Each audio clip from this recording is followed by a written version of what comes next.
नमस्कार मित्रों, मैं हूं जीएस गौड़। भारतीय राज्य व्यवस्था के एक महत्वपूर्ण टॉपिक के साथ मूल अधिकार, फंडामेंटल राइट्स। यद्यपि मूल अधिकारों के बारे में हम बहुत कुछ जानते हैं, बहुत सारे वीडियो में पढ़ते हैं, लेकिन यहाँ मैं कुछ गंभीर विश्लेषण और कुछ विशेष विश्लेषण आपके समक्ष करूंगा ताकि ये आपके रीट में, आरएस में और आईएएस में तीनों में ही बेहद काम आ सके। सबसे पहले इसकी कुछ छोटी मोटी बातों की बात कर लेते हैं जो सभी जगह आपको मिल जाती है पढ़ने को, और वहां से अपन फिर उत्तरोत्तर अपन उसके विश्लेषण के बारे में आगे चलेंगे। सबसे पहले मूल अधिकार की अवधारणा है वो अमेरिका संविधान से उसके प्रथम 10 संशोधनों से उसमें शामिल की गई और वहीं से यह अवधारणा पूरे विश्व में आई। भारतीय संविधान के भाग 3 में मौलिक अधिकारों को शामिल किया गया है। यद्यपि मैं यह आपको बता दूं कि जब संविधान सभा में मौलिक अधिकारों पर चर्चा चल रही थी तो उस समय व्यापक रूप से मौलिक अधिकारों को संविधान में शामिल करने की बात उठी, लेकिन चूंकि उस समय भारत के पास या भारत की सरकार के पास इतने संसाधन नहीं थे कि पूरे मौलिक अधिकारों को मूल अधिकारों में शामिल किया जा सके या भाग 3 में शामिल किया जा सके, क्योंकि ये न्याय योग्य होते हैं और ये राज्य के विरुद्ध प्राप्त होते हैं। तो राज्य यदि इनको किसी व्यक्ति के मूल अधिकारों का हनन करता है तो व्यक्ति उसके विरुद्ध में न्यायालय में चला जाता है, क्योंकि न्यायालय मूल अधिकारों का गारंटर होता है। तो उस समय फिर हर अधिकार के विरुद्ध में यदि व्यक्ति न्यायालय में जाएगा तो सरकार उतनी चीजों को या उतने अधिकारों को पूरा कर पाएगी कि नहीं कर पाएगी, इस मुद्दे पर काफी बहस चली और फिर मूल अधिकारों को 2 भागों में बांट दिया गया कि ऐसे मूल अधिकार जो इस समय प्राप्त करने योग्य है या जो जरूरी है उनको मौलिक अधिकारों के भाग 3 में रख दिया गया और कुछ को राज्य की मर्जी पर छोड़ दिया गया कि जिस समय राज्य के पास संसाधन होंगे तो राज्य उनको लागू करेगा। उन्हें नीति निर्देशक तत्वों में यानी भाग 4 में रख दिया गया। तो ये इनकी प्रारंभिक अवस्था थी। वर्तमान में हमारे संविधान के भाग 3 में, जिन्हें हमारे संविधान का मैग्ना कार्टा भी कहा जाता है, उसमें अनुच्छेद 12 से लेकर 35 तक ये मौलिक अधिकारों के प्रावधान शामिल हैं। शुरुआत इसमें 7 मौलिक अधिकार शामिल थे और कुल जो अनुच्छेद है वो 24 थे, लेकिन बाद में 31वें यानी संपत्ति के अधिकार को मौलिक अधिकारों की श्रेणी से बाहर निकालकर कानूनी अधिकार बना दिया गया। तो वर्तमान में इन अनुच्छेदों की संख्या 23 है। ये कई बार छोटे स्तर पर प्रश्न पूछ लिया जाता है। अब आगे बढ़ते हैं इसके बारे में। हम 12 से लेकर 35 तक विस्तृत रूप से इनकी चर्चा करेंगे, लेकिन इस वीडियो में मैं आपको चूंकि गहन चर्चा की बात कर चुका हूं तो इसमें अपन 12, 13 और 14 की बात करेंगे। उसके पश्चात नेक्स्ट वीडियो में हम 15 से आगे की बात करेंगे, क्योंकि इसमें काफी लंबा हो जाएगा। सबसे पहले अपन देख लेते हैं कि मौलिक अधिकारों का अभिप्राय क्या होता है, क्या चीज होती है। ये मौलिक अधिकार वो होते हैं जो व्यक्ति को प्राप्त होने चाहिए ऐसा माना जाता है, और यदि वो प्राप्त नहीं होते हैं तो व्यक्ति उनके विरुद्ध में न्यायालय में जा सकता है, यानी ये वाद योग्य होते हैं। और भारत के संविधान के अनुच्छेद 32 में ऐसी व्यवस्था की गई है कि न्यायालय को इनका गारंटर बनाया गया है और यदि हमें हमारे मौलिक अधिकारों से वंचित किया जाता है तो हम उसके विरुद्ध में न्यायालय में जा सकते हैं। दूसरी बात जो है वो है मौलिक अधिकार राज्य के विरुद्ध में प्राप्त होते हैं। मौलिक अधिकार चूंकि राज्य उनका हनन कर सकता है तो उसके विरुद्ध यानी राज्य से बचाने के लिए मौलिक अधिकारों को न्यायालय में जाने का प्रावधान किया गया। तो ये राज्य के विरुद्ध व्यक्ति को प्राप्त होते हैं। तीसरी चीज जो है वो है मौलिक अधिकार संविधान के अन्य भागों में जितने भी अधिकार दिए गए हैं उनसे ये महत्वपूर्ण अधिकार होते हैं। अगली बात कर लेते हैं मौलिक अधिकारों की प्रवृत्ति क्या होती है। मैं आपको बता दूं, कई जगह ऐसा कंफ्यूजन पाया जाता है। कुछ मैंने भी वीडियो देखे हैं जिनमें कुछ गलत बताया गया, लेकिन मैं आपको यहां बता दूं कि मौलिक अधिकार सकारात्मक और नकारात्मक दोनों हैं। यानी हम मौलिक अधिकारों के तहत संविधान में राज्य को कुछ करने से मना भी किया गया है, तो मौलिक अधिकारों को राज्य को यह भी कहा गया है कि ऐसा कार्य किया जाए। यानी कुछ ऐसे प्रावधान जो राज्य को निर्देश देते हैं कि ऐसा करो, वो सकारात्मक अधिकार में आ जाते हैं, और राज्य को जिन चीजों के लिए मनाही की जाती है वो नकारात्मक अधिकारों में आ जाते हैं। तो ये निरपेक्ष और सकारात्मक और नकारात्मक दोनों है। जैसा कि मैंने बताया, सकारात्मक कुछ करने पर बल प्रदान करते हैं और नकारात्मक राज्य को कुछ करने से रोकते हैं। अगली बात जो है वो मूल अधिकार निरपेक्ष नहीं है, यानी मूल अधिकार जो है उन्हें सीमित किया जा सकता है। अगर राष्ट्र हित में या देश की हित की जब बात आती है या फिर लोक हित की जब कोई बात आती है तो उस समय मूल अधिकारों को सीमित किया जाता है, यानी ये निरपेक्ष नहीं है, किसी सापेक्ष चीज के तुलना में इनको सीमित किया जा सकता है। लेकिन भारतीय संविधान में दो अनुच्छेद ऐसे हैं या दो मूल अधिकार ऐसे हैं जो निरपेक्ष माने जाते हैं, जिन्हें सीमित नहीं किया जा सकता। वो है अनुच्छेद 24 और अनुच्छेद 17। अनुच्छेद 17 में अस्पृश्यता का अंत किया गया है और अनुच्छेद 24 जो है उसमें बाल श्रम निषेध किया गया है। तो इन दो अधिकारों को निरपेक्ष अधिकार माना जाता है। कुछ मूल अधिकार जो है वह स्वतः सक्रिय होते हैं और कुछ मूल अधिकार है उनको विधि बनाकर सक्रिय करना पड़ता है, जैसे कि समानता का अधिकार, स्वतंत्रता का अधिकार, जीवन जीने का अधिकार, ये स्वतः ही सक्रिय अधिकार है। और जबकि अनुच्छेद 17 है, अनुच्छेद 23 है, इनको विधि बनाकर सक्रिय किया जाता है। यहां एक बात और कर लेते हैं, कुछ मौलिक अधिकार ऐसे हैं जो केवल भारतीय नागरिकों को ही प्राप्त है और कुछ मौलिक अधिकार ऐसे हैं जो भारतीय नागरिकों के साथ साथ विदेशी नागरिकों को या बाहर से आने वाले प्रत्येक नागरिक को वो प्राप्त होते हैं। तो हम केवल उनकी बात करेंगे जो भारतीय नागरिकों को ही प्राप्त है, बाकी बचे हुए स्वतः ही आप मान ले कि ये सभी के लिए। तो भारतीय जो नागरिक है उनको अनुच्छेद 15 यानी धर्म, मूलवंश, जाति, लिंग, जन्म स्थान आधार पर जो भेदभाव किया जाता है उस पर रोक यानी 15 ये केवल भारतीयों को प्राप्त है। अनुच्छेद 16 सरकारी नौकरियों में केवल भारतीयों को अवसर मिलता है। अनुच्छेद 19 स्वतंत्रता का अधिकार, बोलने का अधिकार, ये केवल भारतीयों पर लागू है। अनुच्छेद 29 शिक्षा और संस्कृति संबंधी अधिकार और अनुच्छेद 30 अल्पसंख्यकों को शिक्षा संबंधी अधिकार है, ये केवल भारतीयों को ही लागू है। यानी अनुच्छेद 15, 16, 19, 29 और 30 ये केवल भारतीयों को लागू है और इनके अलावा जितने भी है वो भारतीयों को के भी लागू है और इसके अलावा बाहर से जितने भी व्यक्ति आते हैं उनको भी लागू है। अब हम बात कर लेते हैं मौलिक अधिकारों की। शुरुआत करते हैं कि अनुच्छेद में क्या कुछ लिखा गया है, मौलिक अधिकार क्या होते हैं। सबसे पहले बात कर लेते हैं अनुच्छेद 12 की। अनुच्छेद 12 में जहां से ये शुरू होते हैं, अनुच्छेद 12 में राज्य की परिभाषा दी गई है और यहां मैं आपको बता दूं कि राज्य की परिभाषा का अर्थ यह है कि राज्य में भारत सरकार और भारत की संसद, ध्यान दें इस बात पर, भारत सरकार यानी कार्यपालिका और भारत की संसद यानी व्यवस्थापिका, राज्य सरकार और राज्य की कार्यपालिका, ये सभी शामिल होते हैं। इनके अलावा राज्य से संबंधित जितने भी प्राधिकारी होते हैं या राज्य से संबंधित जितने भी स्थानीय स्वशासन से संबंधित जो संस्थाएं हैं, जैसे बोर्ड है, नगर निगम है, नगर पालिकाएं हैं, ग्राम पंचायतें हैं, ये सभी, और इसके अलावा जिन चीजों में सरकार का थोड़ा बहुत भी हिस्सा है, तो वो चाहे वो कोई सरकारी कंपनी ही क्यों ना हो, उन सभी को राज्य की परिभाषा में माना गया है।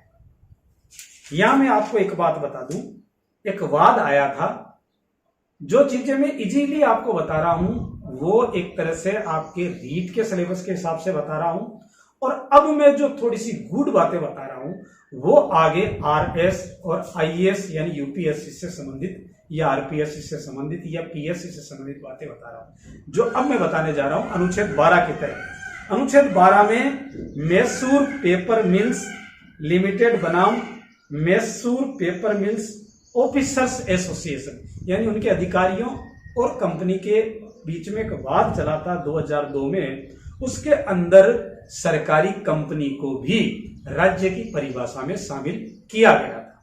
इसको आप नोट कर ले। और उसके पश्चात दूसरी जो बात है, एक और था अजीत सिंह बनाम स्टेट ऑफ पंजाब, 1969 का ये वाद था, जिसके अंदर ग्राम पंचायत के जो स्थानीय प्राधिकारी होते हैं, जैसे ग्राम सेवक होता है या फिर अपन ये कह सकते हैं कि सरकार से तनख्वाह लेने वाले, जैसे कि सरपंच भी लेता है, तो स्थानीय प्राधिकारी चाहे वो नगर पालिका में हो या फिर बोर्डों में हो या फिर ग्राम पंचायतों में हो, ये सभी को राज्य की परिभाषा में शामिल किया गया। तो यह हो गया अनुच्छेद 12। अनुच्छेद 13 को हम देख लेते हैं, जिसके अंदर हम जो नागरिक हैं, यदि राज्य हमारे मूल अधिकारों का हनन करता है तो हम अनुच्छेद 32 के तहत हमें यह अधिकार दिया गया कि हम न्यायालय में जा सकते हैं। लेकिन न्यायालय को यह अधिकार कहां से प्राप्त होता है कि वो हमारे मूल अधिकारों को जो विधियां हनन करती है, या राज्य जब हनन करता है तो राज्य को ये निर्देश दे सके या उसके विधियों को शून्य घोषित कर सके। यह अधिकार न्यायालय को अनुच्छेद 13 से प्राप्त होता है या मिलता है। तो अनुच्छेद 13 में क्या लिखा गया, सबसे पहले उसकी बात कर लेते हैं और फिर इसकी विस्तृत चर्चा कर लेते हैं। अनुच्छेद 13 में विधि की परिभाषा दी गई है और अनुच्छेद 13 में यह लिखा गया है कि मूल अधिकारों को जो विधियां अल्पीकरण करती है, अतिक्रमण करती है, उन वो या असंगत है, वो शून्य घोषित होगी या शून्य होगी। तो अनुच्छेद 13 के अंदर जो लिखा गया उसको मैं आपको 4 प्रावधान उसमें आए हुए हैं, पहले उनकी बात कर लेते हैं। पहले में है कि हमारे यहां पर जब संविधान लागू हुआ तो उससे पहले भी कुछ विधियां बनी हुई थी, यानी कानून तो पहले से भी अंग्रेजी राज में भी बने हुए थे जो 1947 से पहले थे, तो वो विधियां अब भी चल रही थी। जब तक भारतीय संविधान के अनुसार नई विधियां नहीं बन जाती तब तक शासन उसी विधियों के अनुसार चल रहे थे।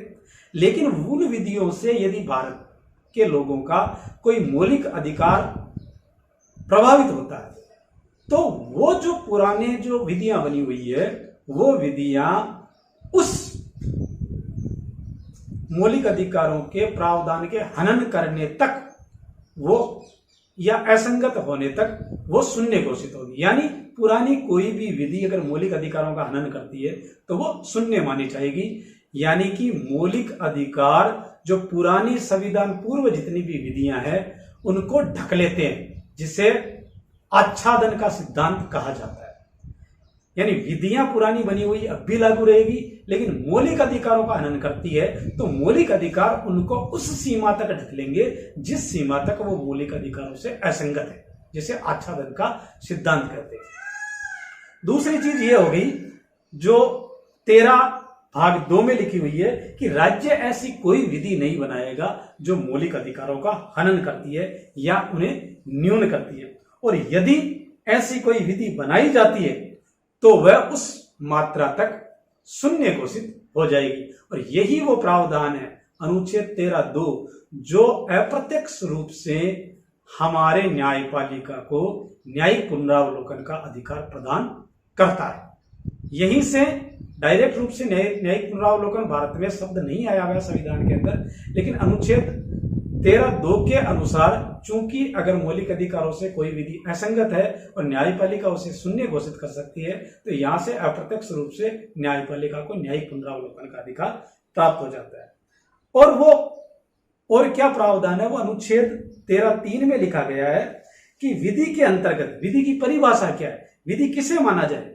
विधि वो माना जाएगा जो भारत सरकार कोई अध्यादेश जारी करती है, संसद कोई कानून बनाती है, राज्य सरकार कोई अध्यादेश जारी करती है, राज्य विधानसभा या विधानमंडल कोई कानून बनाता है, कोई आदेश जारी करते हैं, कोई उपविधि विधि बनाई हुई की कोई उपविधि बनाते हैं, कोई नियम बनाते हैं, कोई विनियम बनाते हैं, कोई अधिसूचना जारी की जाती है, या पहले से कोई रूढ़ि या प्रथा चली आ रही है, या संविधान पूर्व की जो विधियां हैं या संविधान के पश्चात जो विधियां बनाई गई है वो सारी विधियां विधि की परिभाषा में शामिल होगी। यह हो गई 13(3) में विधि की परिभाषा। यह हो गई 13(3) का क, और 13(3) का ख लिखा गया है कि जिन विधियों को जो संविधान पूर्व से पहले से जो पारित हो गई है, जब तक नई विधियां नहीं बन जाती तब तक या राज्य का विधानमंडल या भारत की संसद उनको निरसित नहीं कर देती, समाप्त नहीं कर देती, तब तक वो विधियां यहां पर लागू रहेगी, और जैसे ही वो उनको निरसित कर देती है वो हट जाएगी। अनुच्छेद 13(4) में ये जोड़ा गया है। ये जो 13(4) है वो 24वें संविधान संशोधन द्वारा 1971 में जोड़ा गया था, और उसमें ये लिखा गया, जिसकी अपन बाद में और विस्तृत बातें करेंगे जब मौलिक अधिकारों की और नीति निर्देशक तत्वों की जब संघर्ष की बात करेंगे, उनके संबंधों की बात करेंगे, तब इनके बारे में और विस्तृत बात करेंगे। लेकिन यहां अपन देख रहे हैं कि इस अनुच्छेद की यानी 13 अनुच्छेद 13 की कोई भी बात या अनुच्छेद 13(2) के कोई भी बात वो अनुच्छेद 368 के अधीन किए गए संविधान संशोधन पर लागू नहीं होगी। यानी 368 को विधि नहीं माना जाएगा, क्योंकि वो तो संविधान संशोधन है। और अगर संविधान संशोधन 368 के तहत कुछ कर दिया गया तो 13(2) के तहत न्यायपालिका उसमें न्यायिक पुनरावलोकन नहीं कर सकती। ये 13 की परिभाषा दी गई है। ये कुछ हो गए साधारण प्रावधान जो आपके रीट में काम में आने वाले हैं। अब रीट से आगे के जो तैयारी कर रहे हैं उनके लिए मैं कुछ विशेष प्रावधान बताने जा रहा हूं जो 13 की परिभाषा में शामिल होते हैं और न्यायपालिका ने जिसके प्रावधान शामिल किए। उनमें सबसे पहले आता है 2007 के अंदर एम नागराज बनाम यूनियन ऑफ इंडिया का निर्णय आया। उस निर्णय में सुप्रीम कोर्ट ने यह बताया कि मूल अधिकार राज्य द्वारा अपने नागरिकों को कोई उपहार नहीं, यानी कोई गिफ्ट नहीं है कि वो प्रदान करेगी। इसीलिए मैंने आपको पहले कहा था कि ये ना तो निरपेक्ष है और इनको लोक हित में या फिर देश हित में सीमित किया जा सकता है। यानी यहां से प्रश्न बन गया है कि किस वाद के अंदर न्यायपालिका ने यह कहा कि मौलिक अधिकार नागरिकों को उपहार नहीं है, तो वो हो गया एम नागराजन बनाम यूनियन ऑफ इंडिया या भारत संघ 2007 में। इसके अलावा जो केशवानंद भारती बनाम केरल राज्यवाद जब सुप्रीम कोर्ट में गया था 1973 में, तो उस समय मूल अधिकारों को संविधान के मौलिक ढांचे में शामिल किया गया था और तभी से मूल अधिकारों को संविधान से कंप्लीट हटाया नहीं जा सकता। यानी इनको अब यहां मैं स्पष्ट कर दूं कि मौलिक अधिकारों कम या ज्यादा किया जा सकता है, लेकिन केशवानंद भारती विवाद में मौलिक ढांचे में शामिल करने के बाद भी इनको पूर्णतया नष्ट नहीं किया जा सकता। इसके अलावा उच्चतम न्यायालय ने 2 वाद के अंदर ये कहा। एक तो पहला वाद था के कोच्चि बनाम स्टेट ऑफ मद्रास और दूसरा विवाद था वो था ओलेगा तेलिस बनाम बॉम्बे कॉरपोरेशन।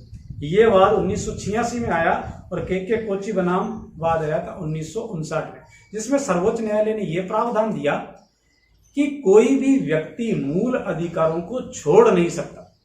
यानी आप मूल अधिकारों का त्याग नहीं कर सकते। ये व्यक्ति के व्यक्तित्व के साथ बंधे हुए हैं, इन्हें प्राप्त करना जरूरी है। आप किसी मौलिक अधिकारों का स्वेच्छा से त्याग नहीं कर सकते, छोड़ नहीं सकते। मूल अधिकारों की न्यायोचितता अनुच्छेद 13 के अंदर जब स्टेट ऑफ मद्रास बनाम बीसी राव 1952 में सुप्रीम कोर्ट ने यह बताया कि अनुच्छेद 13 के तहत न्यायपालिका को यह शक्ति प्राप्त है कि वो इससे जो असंगत विधियां उनको सुनने घोषित कर सकती। तो यानी पहली बार किस वाद के अंदर न्यायपालिका ने अपनी न्यायिक पुनरावलोकन की शक्ति को परिभाषित किया, तो वो है स्टेट ऑफ मद्रास बनाम बीसी राव 1952 वाद। ये कुछ वाद है। इसके पश्चात हम बात कर लेते हैं कि व्यक्तिगत विधियों क्या विधि की परिभाषा में शामिल किया गया। व्यक्तिगत विधि का मतलब है जैसे हिंदू कोड बिल या हिंदू विधि या फिर मुस्लिम विवाह विधि या मुस्लिम विधि या क्रिश्चियन विधि, ये जो धर्मों की विधियां हैं इन्हें व्यक्तिगत विधियां कहा गया है। और अहमदाबाद वुमेन एक्शन ग्रुप बनाम यूनियन ऑफ इंडिया 1997 में सुप्रीम कोर्ट ने यह साफ कहा है कि व्यक्तिगत विधि को अनुच्छेद 13 के तहत विधि में शामिल नहीं किया जा सकता और वो अनुच्छेद 13 के प्रयोजन से बाहर है, यानी उसके विरुद्ध में न्यायालय में नहीं जाया जा सकता। क्या मौलिक अधिकारों को संशोधित किया जा सकता है? यद्यपि इसके लिए मैंने पूरा वीडियो अलग से बना रखा है, लेकिन यहां बात करना अनुच्छेद 13 के तहत जरूरी है क्योंकि ये 13 की परिभाषा में ही शामिल होता है। तो यहां पर शंकरी प्रसाद बनाम यूनियन ऑफ इंडिया 1951 और सज्जन सिंह बनाम स्टेट ऑफ राजस्थान 1965 और तीसरा जो वाद था गोलकनाथ बनाम पंजाब राज्य 1967, इन तीनों ही वाद में सर्वोच्च न्यायपालिका ने ये कहा कि मौलिक अधिकारों में संशोधन नहीं किया जा सकता है। और उसके पश्चात जो 1973 का जो वाद आया था, केशवानंद भारती विवाद, उसके अंदर उन्होंने अपने पूर्व के निर्णय को पलट दिया और ये कहा कि मौलिक अधिकारों में संशोधन किया जा सकता है। तो इस प्रकार से वर्तमान में इसके बारे में क्या प्रावधान है, ये उसके लिए एक अलग से वीडियो डाला गया है, जिसके अंदर वर्तमान में नीति निर्देशक तत्वों में और मौलिक अधिकारों में संतुलन जो स्थापित कर दिया गया है, उसके बारे में विस्तृत बात की गई है। अब हम बात कर लेते हैं अनुच्छेद 14 की।